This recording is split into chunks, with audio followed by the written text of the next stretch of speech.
Class 10th chapter 3 part 1 में हमने exercise 3.2 के चौथे के फोर्थ क्वेश्चन के फर्स्ट एंड सेकंड पार्ट कर लिए थे। अब ये थर्ड पार्ट है हमारे पास, जिसमें हमारा इक्वेशन है 2x + y - 6 = 0। पहला इक्वेशन है। दूसरा इक्वेशन है 4x - 2y - 4 = 0। ये दूसरा इक्वेशन है। तो हम क्या देखते हैं कि a1/a2 कितना हो गया 2/4 1/2। v1/v2 कितना हो गया 1/-2 दैट इज -1/2। c1/c2 कितना हो गया -6/-4 दैट इज 3/2। तो अब a1/a2 बराबर नहीं है v1/v2 के। क्यों नहीं है बराबर? क्योंकि प्लस का 1/2 है और ये माइनस का 1/2 है, इसलिए दीज आर नॉट इक्वल। तो बराबर नहीं है, इसलिए a1/a2 is not equal to v1/v2 हो गया। क्लियर?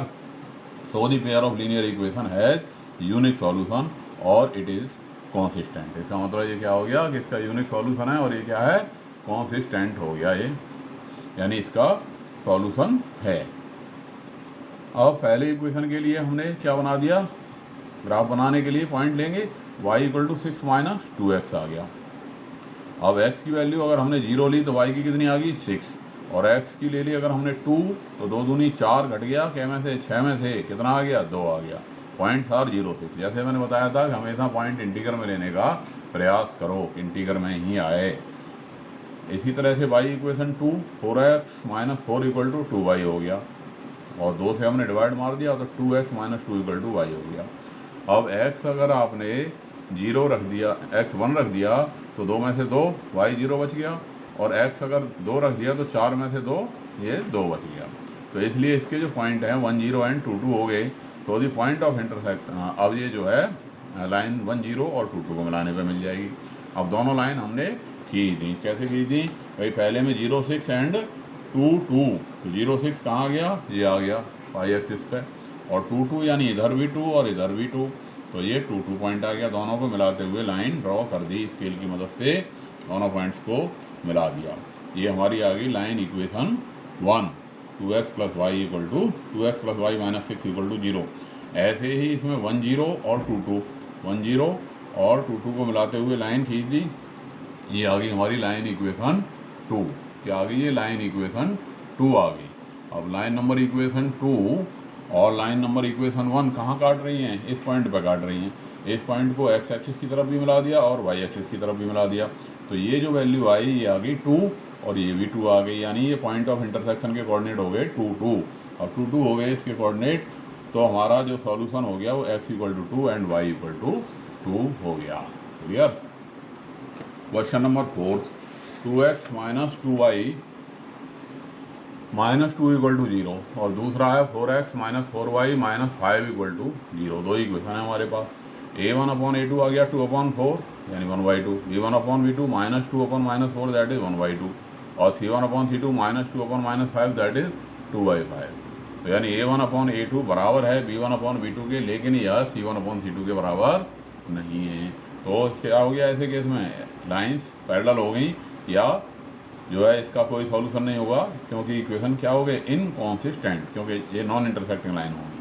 तो इस तरह से जो है फिर अब जब इसके सॉल्यूशन है ही नहीं तो फिर इसका ग्राफ जो बनाएंगे तो अगर वो पैरेलल लाइन आएंगे, और क्योंकि ये कह रहा है कि केवल आपको जो है कॉन्सिस्टेंट है तभी सॉल्यूशन निकालना है, लेकिन ये तो इनकॉन्सिस्टेंट बन गया, तो इसमें फिर हमें सॉल्यूशन निकालने की आवश्यकता नहीं है।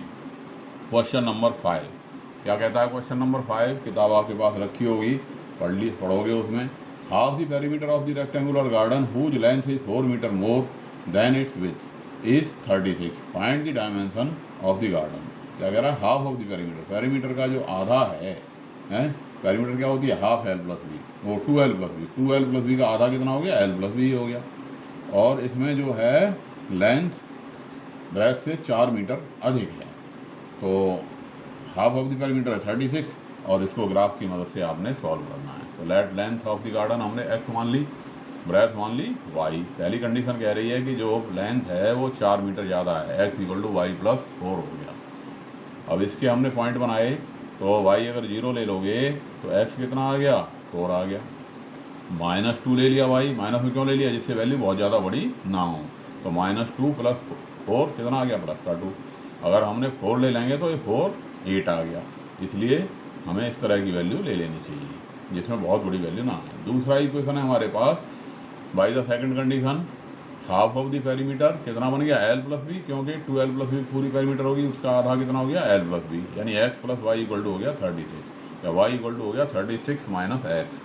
तो अब एक्स की वैल्यू ली और वाई की, एक्स और वाई की वैल्यू, एक्स अगर हमने 18 ले लिया तो वाई भी 18 आ गया, एक्स 20 लोगे तो ये कितना आ जाएगा 16, और अगर ये 16 ले लोगे तो ये कट के 20 आ जाएगा। अब ऐसा ग्राफ बनाने में, इस तरह का ग्राफ बनाने में, क्योंकि थोड़ी ये संख्याएं बड़ी बड़ी हो गई, तो हम क्या करते हैं कि एक खाना हमने 4 का ले लिया। कितने का ले लिया हमने एक खाना 4 का, ये 4 8 1 सेंटीमीटर पर 4 8 12 4 का टेबल लिख दिया, और इधर वाई एक्सिस पे भी 4 का टेबल लिख दिया। अब पहले जो पॉइंट है हमारे पास, पहली लाइन के इक्वेशन 1 के क्या क्या हैं, 4 0 4 0, तो 4 0 लग गया ये, एंड 8 4 ये लग गया, 2 से ही हमारा काम चल जाएगा। ये हमने लाइन आगे खींची। इसी तरह से इसके दूसरे इक्वेशन 2 के जो पॉइंट है हमारे पास 18 18 20 एंड 16 20 एंड 16 और 16 एंड 20, तो 16 एंड 20 ये पॉइंट हो गया, इनको मिलाते हुए लाइन खींच दी। कहाँ पे काट गई ये लाइन, ये 20 16 पे काट गई, यानी एक्स की वैल्यू हो गई हमारी 20 और वाई की वैल्यू हो गई 16, यानी लेंथ ऑफ गार्डन आ गई 20 और ब्रेथ आ गई 16। ध्यान रख लीजिए कि जहाँ पे भी पॉइंट काटेंगे तो ये वाली जो डिस्टेंस होती है एक्स की वैल्यू होती है, और ये डिस्टेंस जो होती है ये वाई की डिस्टेंस होती है। तो ये क्लियर हो गया होगा। 5वां क्वेश्चन, क्वेश्चन नंबर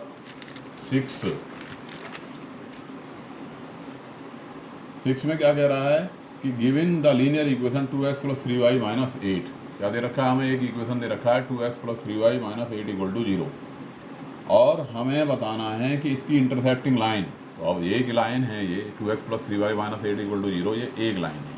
अब इसको इंटरसेक्ट करने वाली हजारों लाइनें होंगी जो इसे इंटरसेक्ट करेंगी, तो बहुत सारी लाइनें हो सकती हैं। केवल कंडीशन क्या होनी चाहिए, a1/a2 बराबर नहीं होना चाहिए किसके, b1/b2 के। a1/a2 की वैल्यू b1/b2 के बराबर नहीं होनी चाहिए, ठीक है। तो इस तरह से ले लो कि कोई भी संख्या इस तरह से ले लो, मान लिया आपने 4x ले लिया या x ले लिया, ये x ले लिया तो ये कितना आ गया 2। अब यहाँ पे बस क्या नहीं आना चाहिए, 6 नहीं आना चाहिए, यानी y का जो कोफिशिएंट है वो 6 नहीं आना चाहिए। 6 के अलावा आप कुछ भी लिख दो, 5 लिख दो, 4 लिख दो, और कुछ भी लिख सकते हो। ऐसे ही इंटरसेक्टिंग लाइन के लिए अगर आपने 2 दूनी 4 ले लिया यहाँ, तो 3 का डबल नहीं आना चाहिए यहाँ, ठीक है कि नहीं। 3 का डबल यानी 6 नहीं आना चाहिए। पहले में जैसे 2 का हाफ हमने कर दिया, 2 का हाफ कितना हो गया 1, तो यहाँ पे 3 का हाफ 1.5 नहीं आना चाहिए, 1.5 के अलावा कुछ भी आ सकता है। ऐसे ही यहाँ पे 2 का डबल 4, तो 3 का डबल 6 के अलावा आप कोई भी संख्या लिख दोगे तो ये सभी लाइनें क्या होंगी, इंटरसेक्टिंग होंगी। ऐसे ही यहाँ सेकंड में कह रहा है इसकी पैरेलल बताओ। पैरेलल की कंडीशन क्या होती है, a1/a2 equal to b1/b2 is not equal to c1/c2 के। तो यानी यहाँ पे संख्या इस तरह से बनाओ कि इस पहले इक्वेशन की, यानी 2x plus 3y minus 8 equal to 0 की जो भी बने, तो a1/a2, जैसे अब इसको a1/a2 3 बना दिया हमने, 2 तिया 6, 3 तिया 9। अब ये क्या नहीं होना चाहिए, 8 तिया 24 नहीं होना चाहिए, 24 के अलावा कुछ भी लिख दो यहाँ, तो वो लाइन इस लाइन के पैरेलल आ जाएगी। ऐसे ही 2 4 जा 8, 3 4 जा 12, 8 4 जा 32, 32 के अलावा यहाँ कुछ भी लिख दोगे तो लाइन क्या आएगी, वो पैरेलल आएगी। क्लियर। इसी तरह से थर्ड पार्ट में कह रहा है कि यहाँ आपको चाहिए कोइंसिडेंट लाइन। कोइंसिडेंट लाइन क्या होती है, जो संपाती लाइन, संपाती रेखा, यानी जो उसी के साथ बन जाए, उसी में शामिल हो जाए। अब कोइंसिडेंट के लिए हमारी कंडीशन होती है a1/a2 equal to b1/b2 equal to c1/c2। तो यहाँ पे जैसे इस इक्वेशन को 2 से मल्टीप्लाई कर दिया, 2 दूनी 4, 3 दूनी 6, 8 दूनी 16, तो ये 4x plus 6y minus 16 equal to 0, ये लाइन इसकी क्या होगी, कोइंसिडेंट होगी। इसको अगर मान लिया 3 से कर दिया 6x 9y minus 24 equal to 0, तो ये लाइन भी क्या होगी, इसकी कोइंसिडेंट होगी। तो इस तरह से हम कोइंसिडेंट लाइन निकाल सकते हैं। बहुत सारी लाइनें भी कोइंसिडेंट होंगी, तो जितनी मर्जी निकाल सकते हैं। 7वां क्वेश्चन क्या कह रहा है कि draw the graph of the equation x minus y equal to 1 and 3x plus 2y minus 12 equal to 0। Determine the coordinate of the vertices of the triangle formed by these lines and x axis and shade the triangular region. क्या कह रहा है कि ये जो 2 line है x minus y plus 1 equal to 0 और दूसरी लाइन है 3x plus 2y minus 12 equal to 0, दोनों लाइन को खींचिए और जो x एक्सिस के साथ वो बना क्या ट्रायंगल जो बनेगा उसको शेड करना है। कभी कभी इसमें थोड़ा अलग हटके भी क्वेश्चन आ जाता है कि उसका एरिया भी पूछ लेता है कि भाई उस ट्रायंगल का एरिया निकालिए। चलिए अब इसमें x minus y equal to 1 यानी x इक्वल टू हो गया y माइनस 1, पॉइंट बना दिए। y ले लिया आपने 1 तो x आ गया 0, 2 ले लिया तो ये 1 आ गया, यानी पॉइंट हो गए 0 1 एंड 1 2।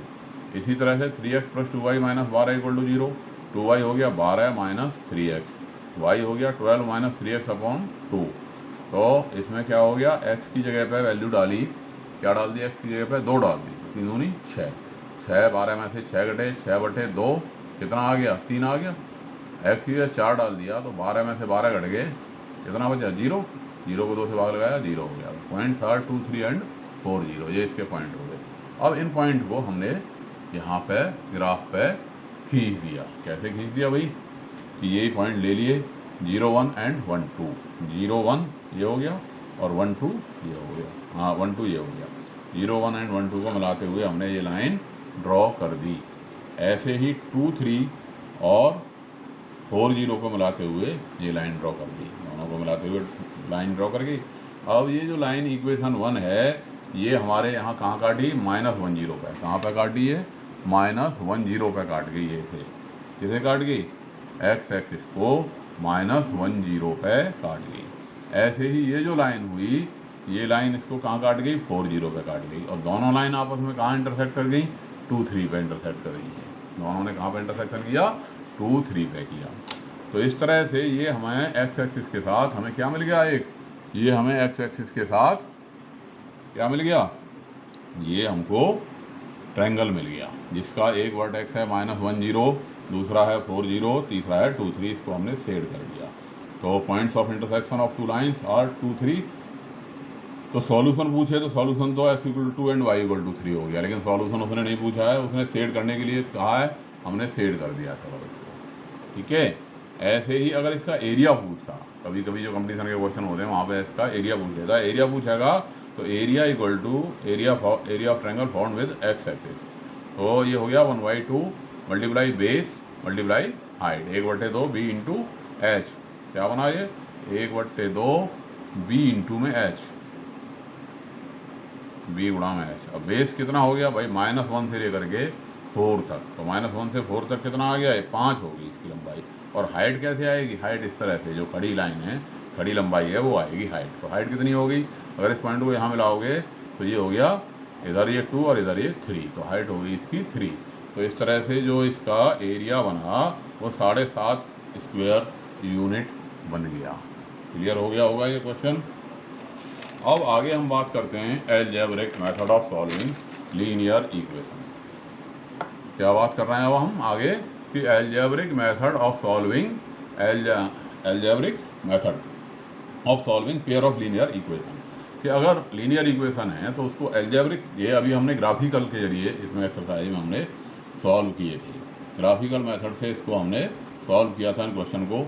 अब अलजेब्रिक में हमारे पास 3 मेथड आते हैं, एक कहलाता है सब्स्टिट्यूशन मेथड, दूसरा कहता है एलिमिनेशन मेथड और तीसरा कहलाता है क्रॉस मल्टीप्लिकेशन मेथड। ये 3 मेथड हमारे कोर्स में हैं। तो algebraic method of solving equation, solving a pair of linear equation, पहला कहलाता है सब्स्टिट्यूशन मेथड। सब्स्टिट्यूशन मेथड जैसे मैंने एक इक्वेशन, अभी जो क्वेश्चन नंबर 7 था इसी को मैंने ले लिया और तीनों तरीके से हम इसको करते हैं, जैसे सब्स्टिट्यूशन मेथड से कर रहे हैं अब हम यहाँ। तो x minus y plus 1 equal to 0, दूसरा इक्वेशन है 3x plus 2y minus 12 equal to 0।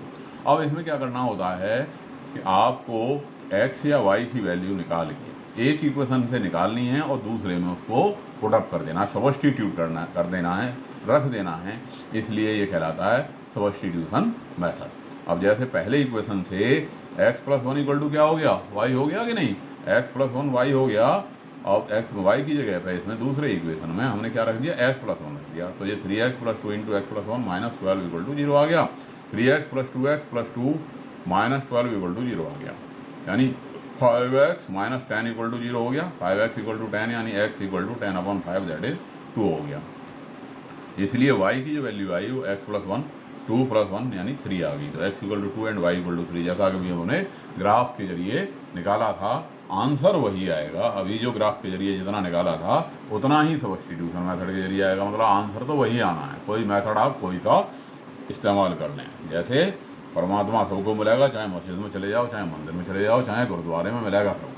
ठीक है, तरीके सबके अलग अलग हो गए। अब दूसरा है elimination method, x minus y plus one equal to zero. ये क्या है, एलिमिनेशन मेथड से कर रहे हैं। इसी इक्वेशन को हम ऊपर वाले को 3x plus 2y minus 12 equal to zero, इसी इक्वेशन को हम एलिमिनेशन मेथड से कर रहे हैं। एलिमिनेशन मेथड में क्या होता है कि हमें x या y में से किसी एक के मल्टीपल को बराबर बनाना होता है। और बराबर बनाने के लिए हम क्या करते हैं, या तो एक इक्वेशन को बना मल्टीप्लाई करके दोनों बराबर बन जाएं, या दोनों को ही कभी कभी मल्टीप्लाई करना पड़ता है। जैसे अगर मैं इसे 2 से मल्टीप्लाई कर दूं तो यहाँ भी जो y का मल्टीप्लाई 2 हो जाएगा और यहाँ 2 है ही। तो मल्टीप्लाइंग इक्वेशन 1/2, मैंने 1 को 2 से गुणा कर दिया तो ये 2x minus 2y plus 2 equal to zero हो गया। और ये इक्वेशन में हमारे पास 3x plus 2y minus 12 equal to zero, यहाँ y का मल्टीपल 2 था ही। अब अगर ये दोनों अलग अलग साइन के हैं तो इनको आपस में प्लस कर दो, है, यानी जिससे जोड़ने पर ये आपस में ख़त्म हो जाए, एलिमिनेट हो जाए। एलिमिनेट यानी ख़त्म हो जाना, एक x या y का इक्वेशन में से गायब हो जाना क्या कहलाता है, एलिमिनेशन मेथड। तो हमने गायब कर दिया, किसे गायब कर दिया, जादू से y को गायब कर दिया, जादू से नहीं, इसको जोड़ने पर ये गायब हो गया। तो जोड़ दिया तो 3 और 2 5x आ गया, y ख़त्म हो गया, 2 माइनस 12 माइनस 10 आ गया, 0 आ गया, 5x कितना आ गया 10, x कितना आ गया 10/5 दैट इज़ 2। क्लियर। अब एक तीसरा मेथड है हमारे पास, क्रॉस मल्टीप्लिकेशन मेथड। अब हाँ, इस वैल्यू को अभी जो हमने वैल्यू निकाली x की उसको इक्वेशन 1 में रख दिया तो 2 minus y plus 1 equal to zero, यानी 3 इक्वल टू वाई। तो x equal to 2, y equal to 3, answer वही आएगा जो उस पिछले वाले मेथड से किया था। अब एक तीसरा मेथड है क्रॉस मल्टीप्लिकेशन मेथड। अब क्रॉस मल्टीप्लिकेशन मेथड में जैसे ये जनरल इक्वेशन हमारा a1x plus b1y plus c1 equal to zero, दूसरा a2x plus b2y plus c2 equal to zero, ये दो इक्वेशन है।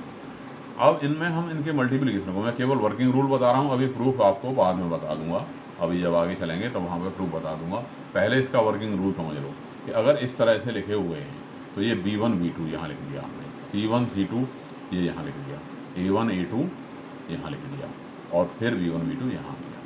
अब जो फार्मूला बनेगा इस तरह से बनेगा, x अपॉन में b1 c2 minus b2 c1, b1 c2 minus c2 b2 c1, y upon में c1 a2 minus c2 a1, c1 a2 minus c2 a1, और 1 अपॉन में a1 b2 minus a2 b1, a1 b2 minus a2 b1। अब इसको इधर ले जाओगे x की value आ जाएगी, इसको इधर ले जाओगे y की वैल्यू आ जाएगी। देखो वर्किंग रूल में हम क्या करते हैं, वर्किंग रूल में वही करते हैं कि x माइनस वाई और ये 1 प्लस 1 इक्वल टू जीरो था हमारा इक्वेशन, दूसरा इक्वेशन था 3x plus 2y minus 12 equal to zero था।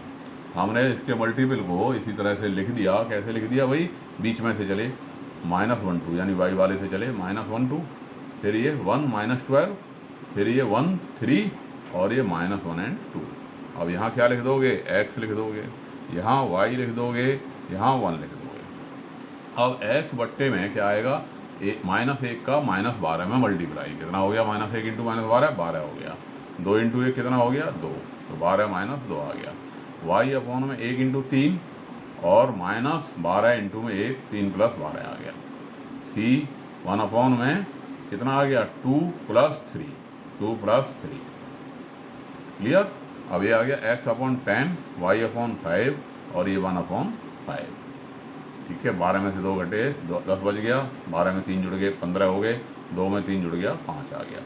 अब x की वैल्यू आ गई हमारे पास 10/5, x कितना आ गया 10/5, तो 10 को इधर ले गए, 10 अपॉन 5 2 आ गया, y equal to 15 upon 5 that is 3 आ गया है, y इक्वल टू, ठीक है ना, ये संख्या इधर और ये संख्या इधर, तो ये दोनों की वैल्यू आ गई हमारे पास, x 10/5 2 and y equal to 15 upon 5 that is 3।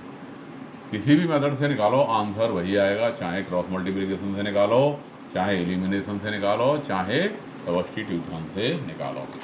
अब एक्सरसाइज 3.3 हमें कहती है कि solve the following linear equation by substitution method. In equations को आपने सब्स्टिट्यूशन मेथड से सॉल्व करना है, यानी एक इक्वेशन से x की या y की वैल्यू निकालनी है और उसको दूसरे इक्वेशन में सब्स्टिट्यूट कर देना है। तो ये मैंने क्या किया, x plus y equal to 14 था, दूसरा x minus y equal to 4 था। अब y इक्वेशन 2 मैंने x equal to 4 plus y ले लिया और 4 प्लस वाई को इसमें रख दिया। मैंने कहाँ रख दिया, इसमें x के प्लेस पर रख दिया, तो 4 plus y equal to 14, y and y हो गया 2y, 4 इधर चला गया तो 14 माइनस 4 दैट इज 10, y आ गया 10/2 that is 5, x equal to आ गया 4 प्लस 5 दैट इज 9। एक्स और वाई की वैल्यू आ गई क्लियर। बिल्कुल ईजी है कि नहीं मेथड। अब आप देख रहे हो क्वेश्चन नंबर सेकंड इसका, यहाँ वेरिएबल हमारे एक्स वाई के बजाय उसने एस और टी कह दिए। S minus T equal to 3 है, दूसरा S by 3 plus T by 2 equal to 6 है। अब by equation 1 S equal to हो गया हमारा टी प्लस 3 और ये वैल्यू हमने इसमें इक्वेशन 2 में डाल दी। एस के प्लेस पे क्या रख दिया, टी प्लस 3 रख दिया। तो ये मैंने टी प्लस 3 रख दिया, तो T plus 3 by 3 plus T by 2 equal to 6 आ गया कि नहीं। अब एलसीएम आ गया इसका 3 2 जा 6। अब 2 से मल्टीप्लाई हो गया 2t प्लस 6 बन गया, इसका 3 से मल्टीप्लाई हो गया, ये 3t हो गया इज इक्वल टू 6। अब 2t एंड 3t क्या हो गया 5t प्लस 6, 6 से 6 कट गए, कितना हो 6 से 6 का मल्टीप्लाई हो गया 36। तो 5t इक्वल टू क्या आ गया 36 माइनस 6 दैट इज 30, यानी t की वैल्यू जो आई वो 30/5 यानी कि 6 आ गई। अब s की वैल्यू के लिए क्या करोगे, ये वाली यहाँ पर रख दिया t इक्वल t प्लस 3 में, तो s आ गया हमारे पास क्या आ गया t प्लस 3 यानी 6 प्लस 3 दैट इज 9। तो s की वैल्यू कितनी आ गई 9 और t की क्या आ गई 6। इस प्रकार से हमें दोनों वैल्यूज ये मिल गई। फोर्थ क्वेश्चन देख रहे हो आप, 0.2x plus 0.3y equal to 1.3 है, 0.4x plus 0.5y equal to 2.3 है। अब इसमें ये पॉइंट बार बार चल रहा है, अगर हम 10 से मल्टीप्लाई कर दें पूरे इक्वेशन को तो ये क्या हो गया 2x plus 3y equal to 13 हो गया, या 4x plus 5y equal to 23 हो गया। तो हमारी कैलकुलेशन ईजी हो जाएगी। सब्स्टिट्यूशन मेथड से हमको इसकी वैल्यू निकालनी थी, तो हमने पहले से 2x निकाला, 13 माइनस 3y आ गया, x आ गया 13 माइनस 3y/2 आ गया। अब x की ये जो वैल्यू है इसको इसमें 4 इंटू 13 माइनस 3y/2 में रख दिया है, प्लस 5y इक्वल टू 23। 2 से कट गया 2 दूनी 4, 2 से कट गया 13 26, 2 से कट गया 3 6y, ये 5y इक्वल टू 23। तो 26 माइनस y इक्वल टू 23 आ गया, यानी 26 माइनस 23 इक्वल टू y आ गया। y की वैल्यू हमारी 3 हो गई। तो x जो आया वो आ गया 13 माइनस 3 इंटू 3/2। वैल्यू जहाँ से निकाली थी वहीं पे डाल दी। यहाँ से जो x निकाला था हमने इसमें इसको सब्स्टिट्यूट कर दिया। क्या कर दिया इसको, ये जो वैल्यू निकाल के ये जो आई हमारी कितनी आई y इक्वल टू 3 आई, y इक्वल टू 3 जो आई इसको x में अपनी जगह पे वहाँ पुटअप कर दिया। तो 13 माइनस 3 इंटू 3/2, 13 में से 9 गए 4/2 यानी कि 2, x की वैल्यू 2 एंड y की वैल्यू 3 कंप्लीट हो गया। Question number 5, √2x plus √3y equal to 0। दूसरा है √3x minus √8y equal to 0। ये है इक्वेशन नंबर 2। रूट देखते ही कई बार कई बच्चों को थोड़ा सा दिमाग उनका हिल जाता है, रूट आ गया, पता नहीं कितना मुश्किल क्वेश्चन है। चलो कोई बात नहीं, अब वही तरीका लगाएंगे भाई। यहाँ से हमने वैल्यू निकाल दी, किसकी निकाल दी, y की वैल्यू निकाल दी। y की वैल्यू निकालने के लिए √2x को इधर ले गए, तो ये क्या आ गया y equal to minus √2/√3 into में x आ गया। अब पुट इन इक्वेशन 2, और इस वैल्यू को ये जो निकली है y की जगह पे उसको रख दिया, √3x minus √8 into minus √3/√3 into x equal to 0। अब एलसीएम आ गया इसका √3 से मल्टीप्लाई हो गया 3x हो गया, माइनस माइनस प्लस हो गया, 8 दूनी 16 और 16 का रूट आ गया 4x, 4 और x अपनी जगह पे आ गया। 3 और 4 कितना हो गया 7x, 3 और 4 क्या हो गया 7x, 7x plus 0 equal to x plus 0, 0 आ गई। x की वैल्यू कितनी आ गई 0, 7x 0 है तो x भी क्या होगा 0 होगा, इसलिए y भी 0 होगा। क्यों होगा, क्यों y को माइनस √2/√3 इंटू 0 यानी 0 से मल्टीप्लाई किया, तो ये y भी हमारा क्या आ गया 0 आ गया। क्लियर हो गई बात नहीं। अब नेक्स्ट इसका देख लोगे क्वेश्चन नंबर 6।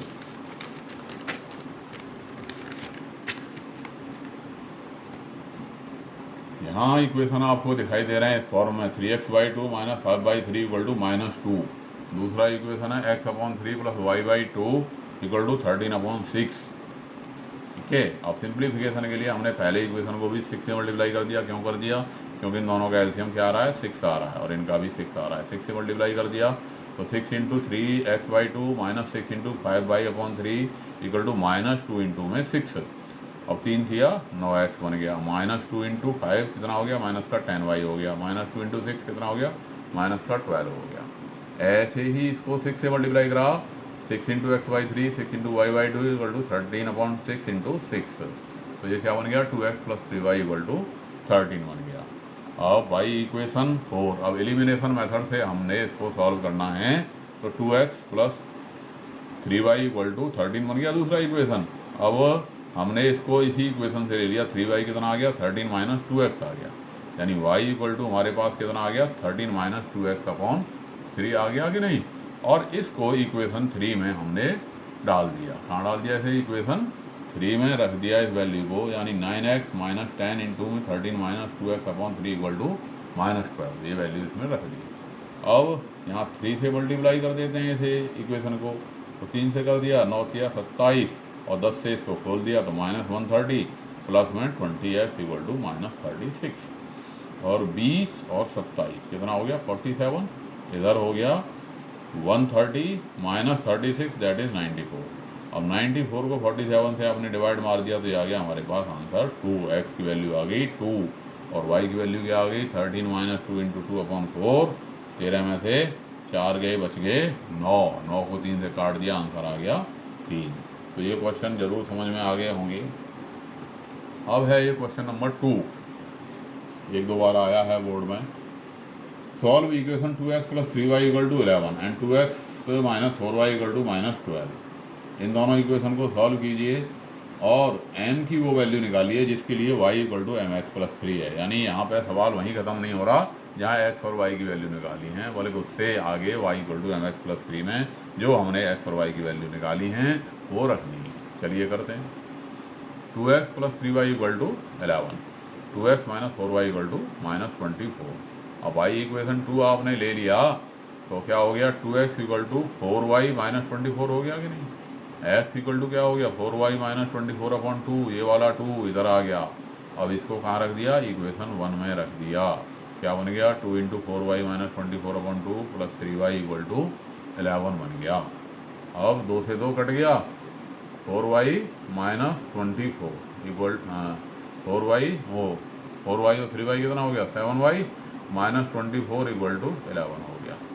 अब 7y equal to 11 plus 24 that is कितना हो गया 35 हो गया, यानी y आ गया हमारा 35 अपॉन 7 दैट इज 5।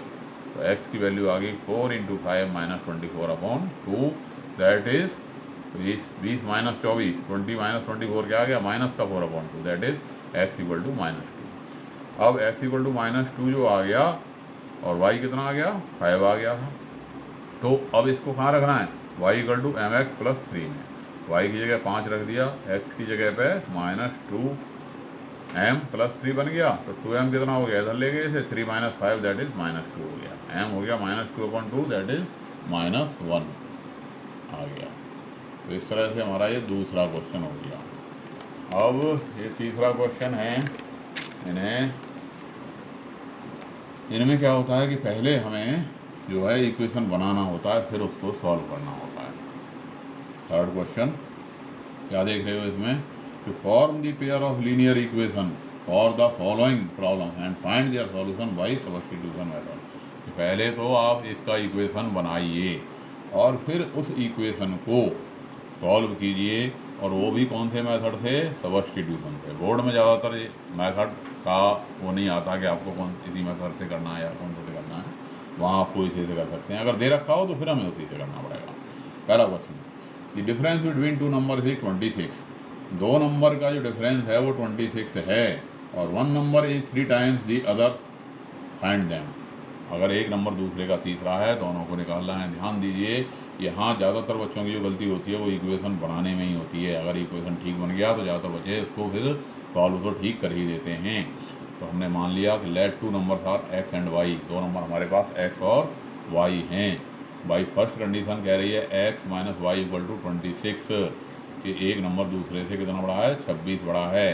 तो जाहिरी तौर पर जो बड़ा वाला नंबर है वही छोटे वाले का 3 गुना होगा। तो x इक्वल टू 3y है बाई सेकेंड कंडीशन, दूसरे कंडीशन से ये बात हो गई। अब ये जो x इक्वल टू 3y, दो इक्वेशन अगर हमारे ठीक बन गए सॉल्व करने में कोई दिक्कत नहीं है।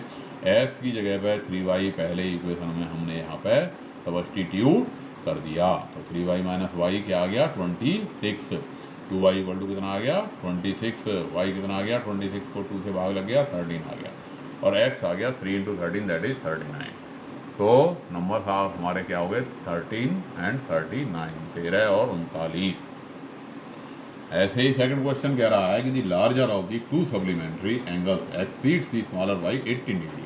कि दो सप्लीमेंट्री एंगल हैं, उनमें जो बड़े वाला है वो छोटे वाले से 18 डिग्री बड़ा है। तो बताइए दोनों एंगल कितने हैं। तो लेट टू एंगल्स मान लिया हमने भाई एक्स है और वाई है। अब सप्लीमेंट्री हैं तो सप्लीमेंट्री का सम क्या होता है, एक्स प्लस वाई 180 डिग्री होता है। सप्लीमेंट्री एंगल्स का सम क्या होता है, x plus y equal to 180 degree. दूसरी कंडीशन कह रही है कि एक एंगल दूसरे से 18 बड़ा है। मान लिया हमने x बड़ा है वाई से कितना 18 है, तो x equal to y plus 18 है। और सब्स्टिट्यूशन मेथड से सॉल्व करने हैं, तो इसमें हमने x की जगह पे क्या डाल दिया, y प्लस 18 रख दिया। y plus 18 plus y 180, y और y क्या हो गया 2y, और ये 180 माइनस 18 कितना बच गया 162। तो y आ गया 162/2 दैट इज 81 डिग्री। तो x की वैल्यू आ गई 81 प्लस 18 डिग्री 99 डिग्री, यानी दोनों एंगल निकल आए। एक 99 डिग्री का, एक 81 का। चेक करके देख सकते हो, दोनों का जोड़ 180 हो गया और ये इससे 18 बड़ा भी है।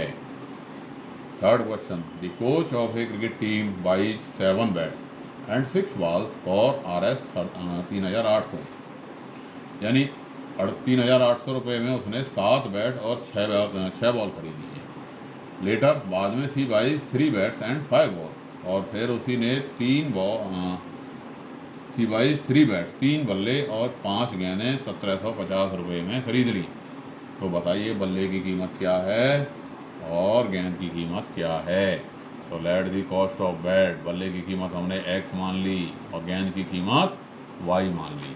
तो पहली बार उसने क्या बल्ले खरीदे 7x और ये 6y, 7 बैट प्लस 6 बॉल्स, कितना पे किया 3800।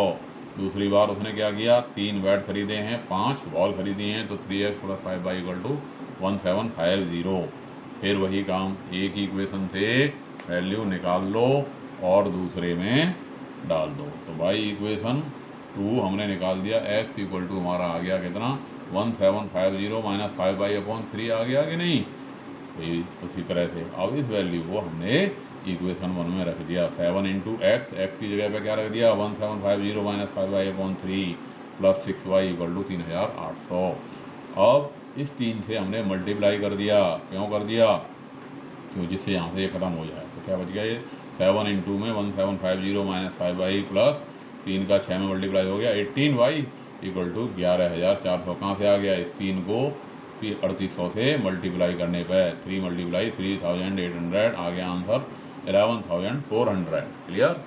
अब 7 को 1750 से मल्टीप्लाई करने पर ये आ गया 12250, और 7 को 5 से मल्टीप्लाई करने पर 35y plus 18y equal to 11400। अब ये हो गया 12250 माइनस 35 और प्लस 18 क्या आया, माइनस का 17y, माइनस 35 प्लस 18 माइनस का 17y इक्वल टू 11400। अब 12250 में से 11400 माइनस हो गया तो इधर आ गया 17y। 12250 में से 11400 यानी 600, 200, 850, 17y, y कितना आ गया 850 बड़े 17, 17 पंजे 50, 50 आ गया। y की वैल्यू आ गई 50 और x की वैल्यू आई, x अब इसमें रख दो भाई, है 1750 माइनस 50 इंटू 5, 250 बटे में 3 कितना आ गया 1750 में से 250 घटे 1500 रह गए सीधे सीधे, बटे में 3 बराबर ये आ गई 500। कॉस्ट ऑफ 1 बैट हो गई 500 रुपीज़ और कॉस्ट ऑफ 1 बॉल हो गई 50 रुपीज़। तो इस तरह से हमें बल्ले और गेंद दोनों की कीमत पता लग गई। क्वेश्चन नंबर 4 इसी का 4 कह रहा है कि the taxi charge in A city consist a fixed charge together with the charge for the distance covered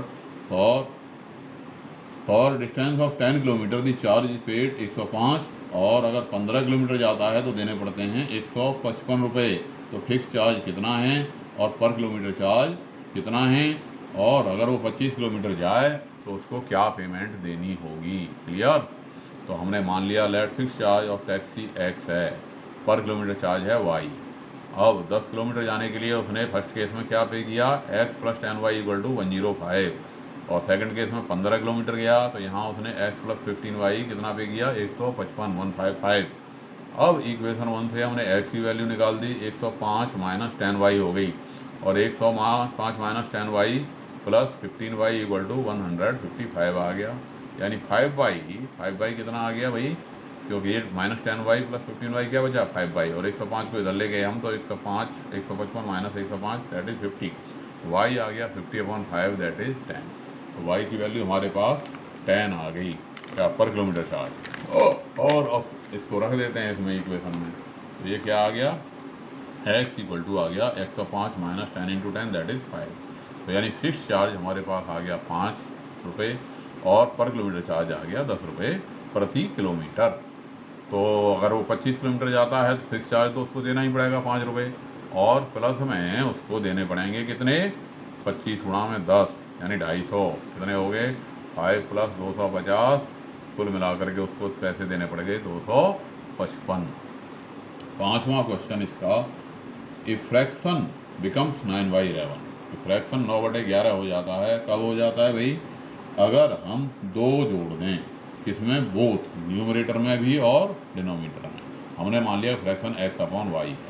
अब हम क्या कह रहे हैं, पहली कंडीशन में क्या हो रहा है भाई, न्यूमरेटर में भी हमने 2 जोड़ दिए और डिनोमिनेटर में भी 2 जोड़ दिए, और फ्रैक्शन हो गया हमारे पास 9/11। कितना हो गया हमारे पास फ्रैक्शन, 9/11। अब इसका इक्वेशन बना दिया, 11 से मल्टीप्लाई हो गया, 11x plus 22 plus 9y plus 18।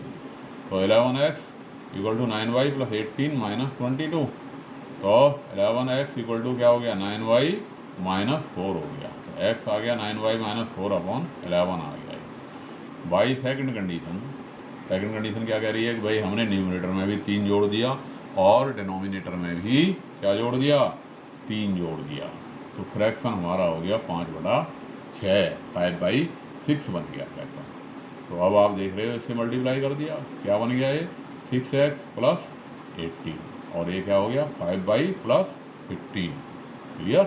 अब इसको घटा दिया, 6x minus 5y equal to 18 minus 15 equal to 0, यानी 6x minus 5y plus 3 equal to 0। और जो पहले में x की वैल्यू निकाली थी उसको हमने यहाँ पे सब्स्टिट्यूट कर दिया, तो क्या आ गया, 6 into 9y minus 4/11 minus 5y plus 3 equal to 0। अब ये जो इसका डिनोमिनेटर है जो इसका डिनोमिनेटर है 11, डिनोमिनेटर कितना है 11, इस 11 से हमें क्या करना पड़ेगा, मल्टीप्लाई करना पड़ेगा पूरे इक्वेशन को मल्टीप्लाई करा, तो ये रह गया 6 इंटू 9y माइनस 4, 11 से 55 का माइनस 55y, 11 से 3 का 33 इक्वल टू 0, 6 9 जा 54y, 6 4 जा 24, minus 55y plus 33 equal to 0 आ गया।